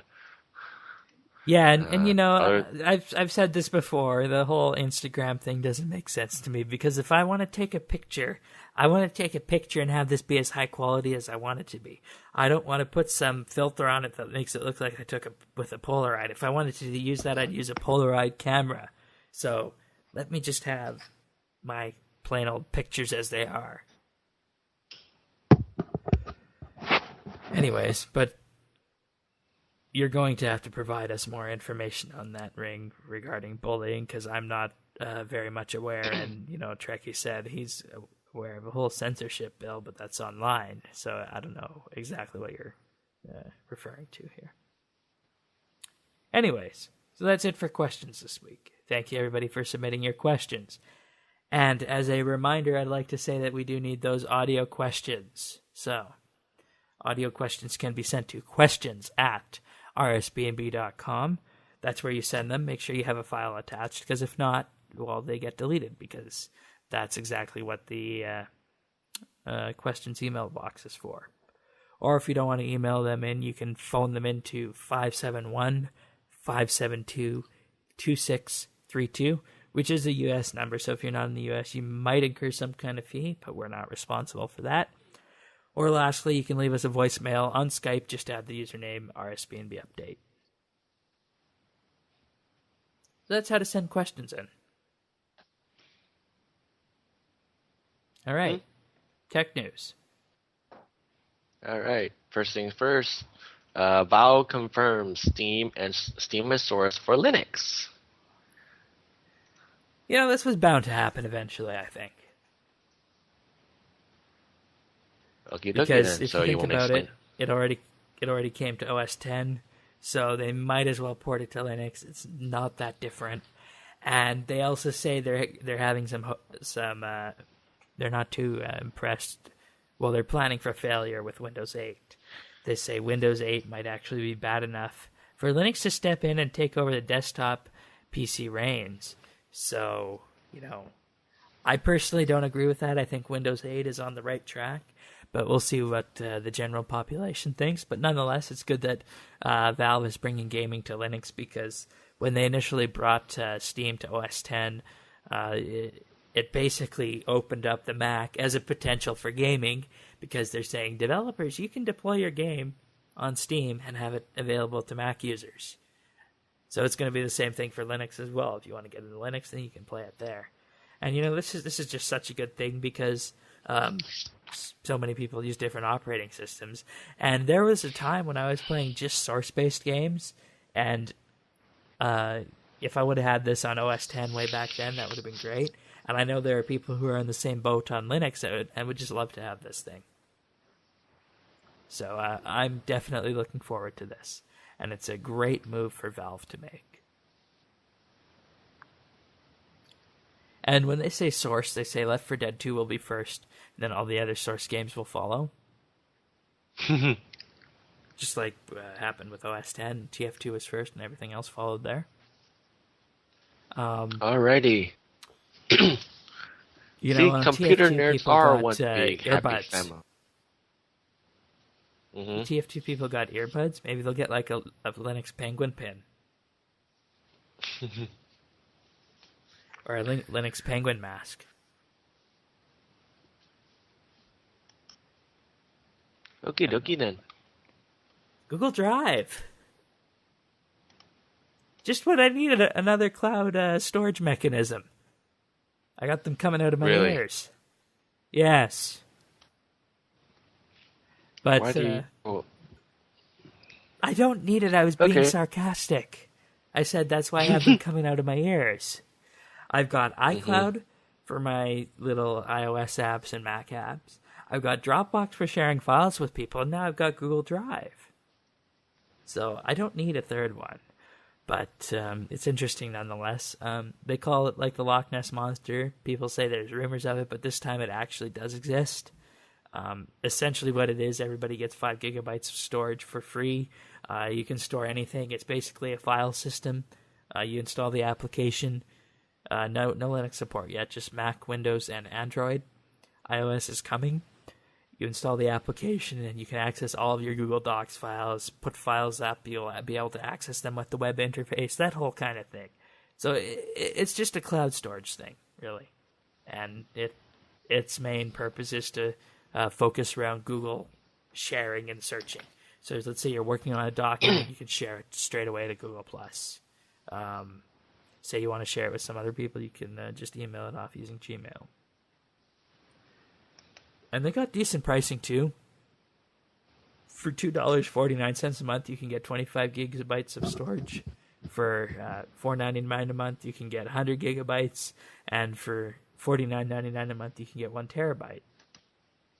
And then they say when you upgrade to a paid account, your Gmail account will also expand to 25 gigabytes. So Google is progressing heavy on the cloud front. And this is a good thing because, you know, Chrome OS before really had no file system aside from the file systems that would be provided in the cloud. So this is a much needed add-on for Google Chrome OS and whatnot. Will I use it? I don't think so. I've already got Dropbox for syncing files between all my devices and stuff. And Dropbox works nice as a very good iOS file system. So we'll have to wait to see what the Google Drive application on iOS looks like before I make any decisions about which one I'll use. But most likely continue to use Dropbox, I think. Could use Google Drive, but we'll just have to wait to see what they offer there. All right. Maybe Apple should join into this. Well, they got iCloud, but it's different in that you can't access the file system. The main thing with iCloud is that it's on a per app basis. So that, for instance, when you download a certain application, like I have this text editor application on my phone and on my computer, they both share to the same iCloud storage. So if I want to just use iCloud, I can do that. But the thing is that both apps can already write to Dropbox, so it's not like I need iCloud for that. Dropbox just works so nicely with iOS. All right, so you done with this one? Yep. All right, and last but not least, 7 Xbox 720 release date rumors, graphics and specification news. Yeah, typically I don't like discussing rumors in tech news. But I felt this has been creeping around for a while that we might as well at least give it a mention and show people that, you know, the Xbox 720 is not going to be all that great. First things first, based on hardware development cycles, aiming towards a 2015 launch, which, you know, is still 3 years away, and the original Xbox came out in 2005. So this brings up the whole thing once again of, you know, of the sick nature of console gaming, in that the console gaming marketplace holds back the PC gaming marketplace because they're using these 10-year-old consoles that are what every game developer is writing for. Therefore, the PC can't advance as fast as it used to be. Anyways, that's just a short rant. You can probably find something like that on RSBNB Informer somewhere if you're more interested in that. But in any case, the graphics for the Xbox 720 will supposedly support a Radeon HD 6670, which supports DirectX 11 and 3D support at 1080p.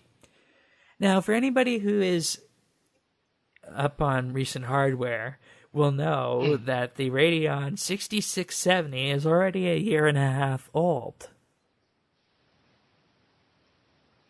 That's right. They're talking about using technology that's already a year and a half old as of 2012 for an Xbox 720. And, you know, this is just the thing with consoles. They're built for this, and they're built around this certain set of hardware that they're able to tweak and squeeze performance out of, but the technology is so old that we're not going to see much movement in the console space until 2025 if this is the case. So really, I mean, if you buy a gaming computer now, you're probably set for the next 5 years. I mean, Well, it's been set for the past exactly 7 years, actually. It's just sad that we're at the mercy of console developers using this old hardware, holding back the PC graphics, when in the 1990s, the PC graphics were the ones that were ahead. But anyways, I'm still ranting about that. But any case, it's not... That's supposedly what's going to be happening with the 720. Another rumor with the 720 is that there's not going to be any disk support. Everything will be download based. What do you think of that? I hate that. I think that's a good thing, because what if a disc gets scratched? So? If you take care of your video games, they never get scratched anyway. It, and you just download them as on demand, just like you do with Steam. I don't know. I'm past the point of wanting physical copies for games. Really? I like my physical copies. Why? So you can copy them and give them out to other people? No. I just like the artwork, man. What's wrong with having a box? Well, you support your local retailer. Yeah, I guess that's true that the local retailers might be feeling some pain from this, but still. I don't know. And, based on this, we're still a couple of years away, but not looking that great at this point. And also, keep in mind, Shane, they're not going to pass on the savings to us anyway. Exactly. Unless they actually... The games are still going to be $50, $60 a pop. And so, unless they're going to pass the savings on to us, there's really no point in... There's no difference to me, like with digital or a physical copy. You're still going to pay the same amount. DVDs are so cheap now, it doesn't make sense. Like, it's been quite clear for a while that we're not paying for the DVD, the case, and the shipping. We're paying for the actual content and the rights that come with it. So, anyways. I hope that everybody listening to this will think twice before purchasing the Xbox 720 and tell your friends about this when it does come out, that it's using hardware from 2011. But we will cross that bridge when we get there. So, that's it for tech news. Skill of the Month update time. Can you handle this, please? All right.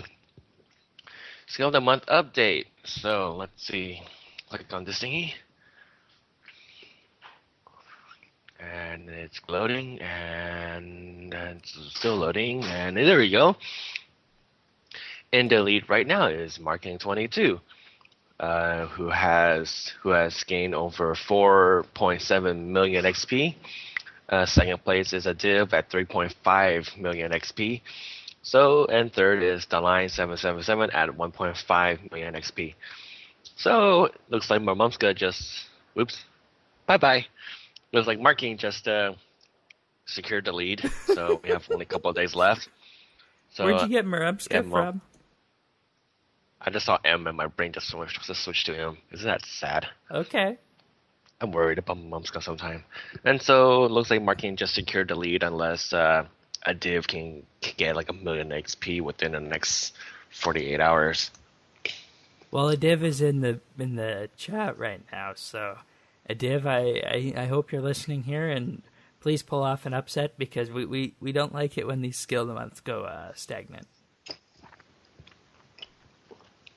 So, and it's also worth noting that the skill of the month for May is Dungeoneering. So for anybody out there who's listening and you're interested in Dungeoneering, you can sign up for the Dungeoneering skill of the month.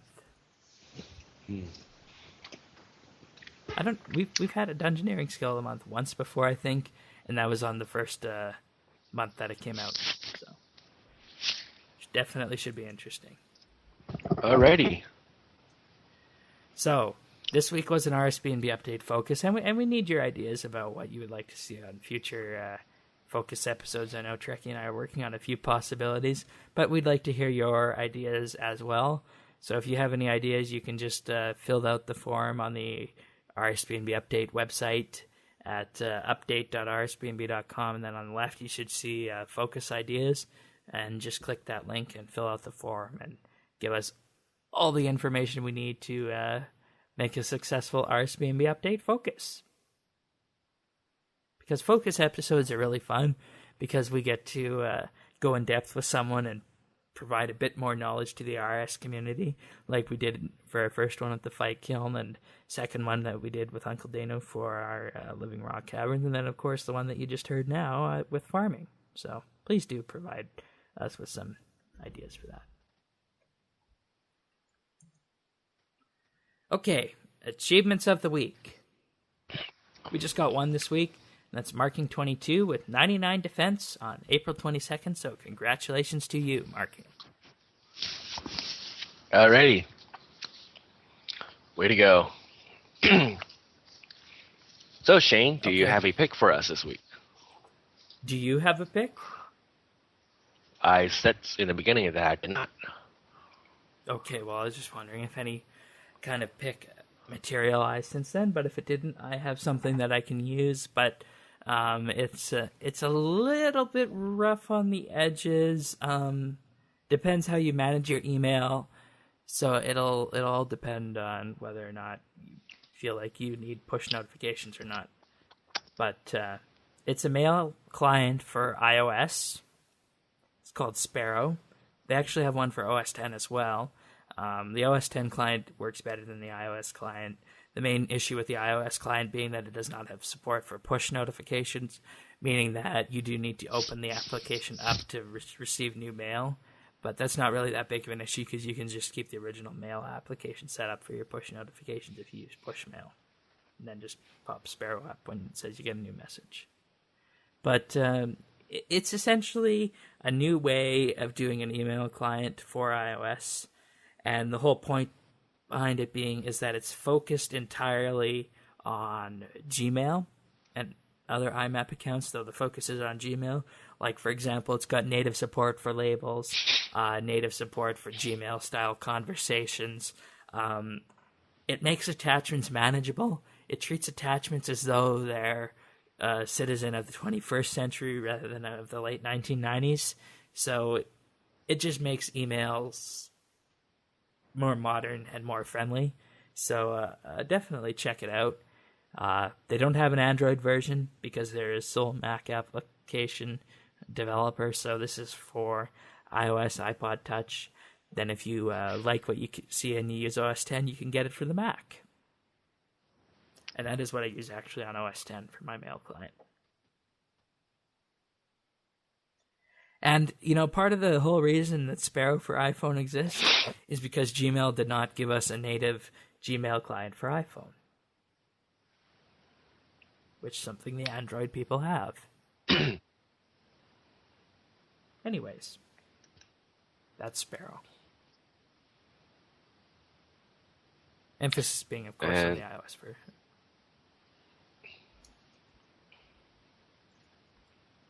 Do you have something to add? No, not really. I was just going to say the next part. Okay. So, yeah. Guess you want to take it first? Well, no, it's just toying with gambling. It's my Informer article that I wrote this week.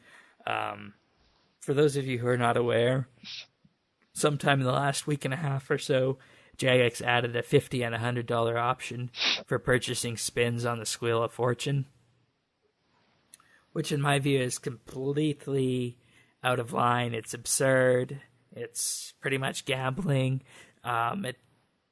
There's no point to having this in the game when Squeal of Fortune is almost gambling, even though it's not. It's just kind of, I guess you could say, disgusting, if you want to put it bluntly. The fact you could spend $50 or $100 for 200 and 450 spins, that somebody would spend that much on gambling in game when there's no age gate on this. And that's the main point of this, is that there needs to be an age gate on buying spins for Squeal of Fortune.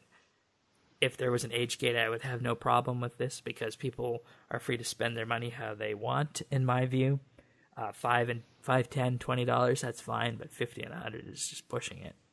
So definitely take a read through this on Informer and see if you agree with me or not. But let's just be clear here that I do like the idea of Squeal of Fortune. It's just that I think there needs to be a age restriction on this. And for $100, that's not little cash. That's a lot of money. Exactly. That's the whole reason why I feel there should be an age restriction on it. Because $100 for something chance-based? It's not even chance anymore. It's just a not good drop. Yeah, exactly. So, I don't know. Take a read through this. I'm not saying you need to agree with this, but it's just my opinion on the extra spins for Squeal of Fortune.